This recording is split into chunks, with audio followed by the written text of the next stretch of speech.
விருத்திக்காக, விருத்தினா அவங்களோட உத்தியோகம் சொல்றாங்க இல்லையா, அதுக்காக வைதிகத்தை பண்ணிட்டு அது மாதிரி அவர் இருந்தார். ஒரு சமயம் என்னாச்சு, அவன் அப்பாவும் ஒரு புரோகிதர், ஒரு பக்கத்துல ஒரு கிராமத்துல ஒரு புரோகிதம் பண்ணி வைக்கிறதுக்கு அவன் அப்பாவால நீங்க போக முடியல. அவன் பையன் வெங்கடராமனை பார்த்து சொல்ற, வெங்கடராமா இன்னைக்கு இந்த இடத்துல நான் ஒத்துன்னு இருக்கேன், என்னால போக முடியாது, எனக்கு இதெல்லாம் நீ போய் பண்ணி வச்சுக்குவான்னு சொல்ல, இவரும் சரின்னு கிளம்புறா. போற வழியில ஒரு பிள்ளையார் கோவில் இருக்கு. இந்த பிள்ளையார் கோவில போய் உட்காந்து ராமநாம ஜபம் பண்ண ஆரம்பிக்கிறார். தன்னை மறந்து அப்படியே சமாதியில போயிடுறாரு. மத்தியானம் 3 மணி 4 மணி ஆயிடுச்சோடனே சமாதி கலந்து எழுந்துக்கிறார். அச்சோ போக முடியலையே அப்படின்னு நினைச்சிட்டு, சரி இன்னைக்கு வீட்டுக்கு போனா அப்படியே அப்பா திட்ட போற அப்படின்னு நினைச்சிட்டு வீட்டுக்கு போக எதுக்கு அப்பா வர சொல்ல, அப்பதான் தெரியுது ராமனே போய் அந்த ஊர்ல போய் ஒரு நானே போய் புரோகிதம் பண்ணி வச்சுருக்கேன். இது மாதிரி பல ஆச்சரியமான சம்பவங்கள் அவரோட வாழ்க்கையில நடந்துட்டு. ஒரு சமயம் ராமாயண உபன்யாசம் நடக்கிறது. பௌராணிகர் ராமாயணத்தை சொல்றாரு. இந்த ராமாயணத்துல என்ன ஒரு கட்டம் நீங்க வருதுன்னா, ராமர் காட்டுக்கு போற கட்டத்தை பத்தி இந்த ராமாயணத்துல உபன்யாசம் பண்ணிட்டு இருக்காரு. அப்ப கௌசல்யா சொல்றா, ராமா நீ காட்டுக்கு போகாத, இந்த தெருவுல ஒரு உஞ்சவர்த்தி எடுத்துன்னு ஒருத்தர் போறாரு, அவரை மாதிரி நீயும் உஞ்சவர்த்தி எடுத்துட்டு உன்னை கண்ணாலையான நான் பார்ப்பேன். நீ காட்டுக்கு போயிட்டேன்னா அந்த காட்டுல என்ன கஷ்டப்படுவியோ, இங்க ராஜகுமாரனா இப்படி ஒரு வாழ்க்கையில நீ இருந்துட்டு இந்த காட்டுல போய் எப்படி கஷ்டப்படுவியோ என்ன பண்ணுவியோ என்னால அதை பார்க்க முடியாது ராமா.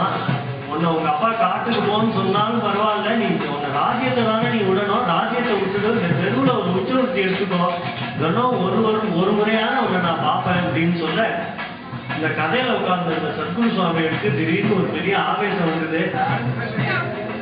சர்வ உலகத்துக்கும் தலைவனான ராமன் எதுக்காக போய் உஞ்சவர்த்தி எடுக்கணும், இனிமேல் நான் உஞ்சவர்த்தி எடுத்து ராமனுக்கு உற்சவம் நடத்துறேன்னு சொல்லி அன்னிலேருந்து நித்தியம் உஞ்சவர்த்தி எடுக்கிறார் சத்குரு சுவாமிகள். உஞ்சவர்த்தின்னா நான் ஒரே ஊர்ல இருந்து எடுக்கல, அன்னிலேருந்து ஊரா கிராமமா இந்தியா புதுநூறுனா பிரதட்சணம் பண்ணி ஒவ்வொரு ஊர்லயும் போய் உஞ்சவர்த்தி எடுத்துட்டு, அந்த உஞ்சவர்த்தி எடுக்கிறப்போ ஒவ்வொரு தேசமா போய் அந்தந்த தேசத்துல யார் யார் மகாத்மாக்கள் இருந்தான்னு பார்த்து அவ என்னென்ன பாட்டுகள் போட்டுருக்காங்கிறதெல்லாம் அவங்க இருந்து கத்துட்டு தெரிஞ்சுட்டு இந்த பாட்டுகள்லாம் சேகரிச்சுட்டு பக்கத்து ஊருக்கு போய் இதே மாதிரியே ஆந்திரா மகாராஷ்டிரா போய் அதுக்கப்புறம் இந்த குஜராத் அங்கெல்லாம் போய் காஷ்மீர்லாம் போய் வங்கதேசம் சைத்தன்ய மகாபிரபுவோட கிரந்தங்கள்லாம் நமக்கு கிரகிச்சுட்டு அவரோட கீர்த்தனங்கள் ராமகிருஷ்ண பரமஹம்சர்லாம் பத்தி கிரகிச்சுட்டு, அப்புறம் இந்த பக்கம் பத்ராச்சல ராமதாசர் அப்படிலாம் கிரகிச்சுட்டு ஃபுல்லா ஒரு செலக்ஷன் பண்ணி கடைசியா நமக்கு பஜன சம்பிரதாயம்னு ஒரு பദ്ധதியை அவர் தான் ஏற்படுத்தினார்.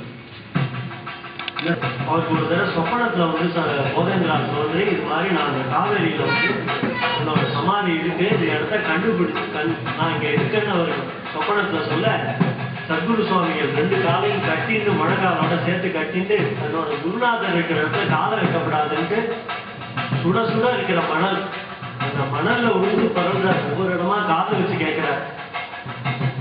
ஏன்னா உள்ள ராமநாமா சொல்லிட்டு இருக்காங்க, எங்க ராமநாமா கேட்கறதுன்னு காதை வச்சு கேட்க 3 நாளா அவருக்கு ஒரு இடமும் பிடிபடாம அன்ன ஆகாரம் இல்லாம அப்படியே கிடக்க, கடைசியா ஒரு நாளைக்கு பார்த்தா பூமியிலேருந்து ஒரு சேர்ந்து ராம ராம ராம ராமன் பகவன் நாமா கேட்கறது பரம சந்தோஷத்தை அடைஞ்சார். ஆனா இங்க எப்படி இப்ப நம்ம போதேந்திராவுக்கு அதிஷ்டானம் கேட்டது அப்படின்னு நினைக்கிறப்போ, ஏன்னா அந்த அதிஷ்டானம் ஆத்துலயே இருக்கு, ஆத்து நடுவுல இருக்கு.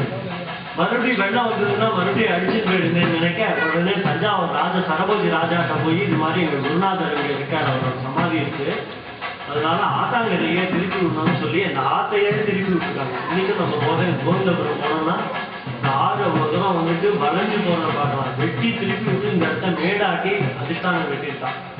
அந்த போதேந்திர சரஸ்வதி சுவாமிகள் தான் இந்த சத்குரு சுவாமிகளை பிரேரணை பண்ணியிருக்காரு. இந்த சத்குரு சுவாமிகள் இவ்வளவு தூரம் போய் எல்லா கிரந்தங்களையும் வாங்கி தொகுத்து நமக்கு பஜன சம்பிரதாயம்னா ஒரு வழி. இப்ப நம்ம ஏதாவது ஒரு காரியம் பண்ணணும்னா அதுக்குன்னு ஒரு முறைன்னு ஒண்ணு இருக்கு, அதுக்குன்னு ஒரு வழின்னு ஒண்ணு இருக்கு. அது மாதிரி இந்த பஜனை பண்றதுக்கு அப்படின்னு ஒரு நாமா சொல்றது, ஹரே ராமா சொல்றோம், நம்ம பகவானோட நாமா சொல்றோம், ராமநாமா சொல்றோம்னா இப்படி வேணா சொல்லலாம். நான் பாட்டுகள் பாடணும் அப்படிங்கிறதே நம்ம சத்குரு சுவாமிகள் போதேந்திராவோட ஆக்ஞியினால ஒரு வழியை ஏற்படுத்தி கொடுத்துருக்கார். அந்த வழியில வருதுதான் ராதா கல்யாணம், சீதா கல்யாணம் போன்றவைகள் நம்ம இப்போ பண்ணிட்டு இருக்கோம்.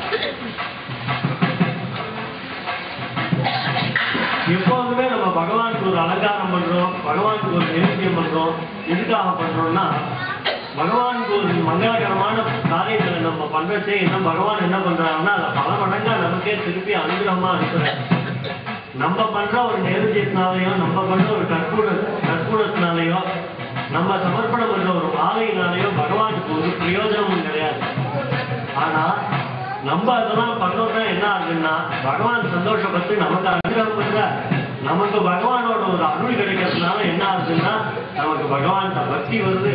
அந்த பிறவி பிணிங்கிறது நமக்கு இந்த ஜென்மாவோட அழிந்து போகுது. அதுதான் நம்ம மனுஷ ஜென்மா அடுத்ததுக்கு என்னடா பரம பிரயோஜனம்னா, இந்த பிறவியை இதோட முடிச்சுக்கணுங்கிறது.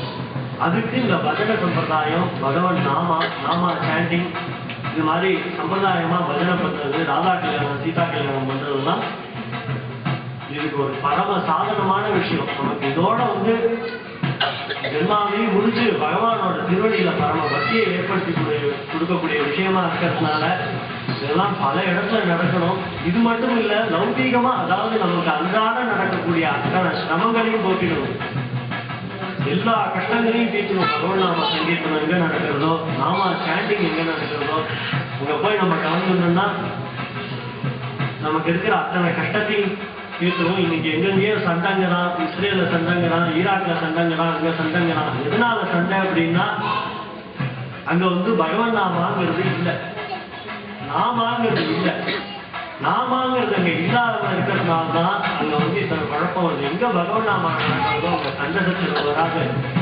அங்க இருக்கிறவங்களோட ஹிருதயம் மனசானது பல விதமான விகாரங்களோட இருந்தா கூட, பலவிதம் ஒவ்வொருத்தரோட மனசு ஒவ்வொரு விதமா இருந்தா கூட, இந்த நாமா சொல்றதுனால என்ன ஆகுதுன்னா எல்லாரோட